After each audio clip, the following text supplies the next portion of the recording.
এর আগের ব্লগে তোমাদের সাথে শেয়ার করেছি শিটং ঘোরার পুরো অভিজ্ঞতাগুলো। যারা এখনো ব্লগটা দেখোনি ঝটপট দেখে আসো। এবার আমরা শিটং থেকে বেরিয়ে পড়েছি আরও বেশ কয়েকটা সাইট সিন করতে।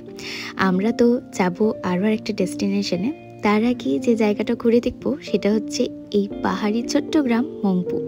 মংপু কেন বিখ্যাত সেটা তো আমরা সকলেই জানি, এই রবীন্দ্রনাথ ভবনের জন্য। মাত্র 25 টাকা করে টিকিট কেটে ভেতরে প্রবেশ করে গেলাম। ভেতরে ঢোকার সাথে সাথে একটা আলাদা অনুভূতি কাজ করছিল। সত্যি একটা বাড়ি কত কিছু স্মৃতি আগলে ধরে বসে থাকে বলতো। যখন এই ভেতরে হাঁটছিলাম ভাবছিলাম ওনার এই স্পর্শ আছে এই বাড়িতে। সত্যি অবাক লাগে। ওখান থেকে বেরিয়ে পড়লাম আমাদের নেক্সট ডেস্টিনেশন দাওয়াই পানি যাওয়ার উদ্দেশ্যে। তার আগে সারি সারি সুন্দর সুন্দর চা বাগানের দর্শনও হলো।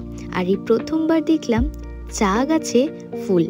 দেখে কেমন লাগলো কমেন্টে জানিও কিন্তু। ব্লগটা ভালো লাগলে সাবস্ক্রাইব করো, বাকি পর্ব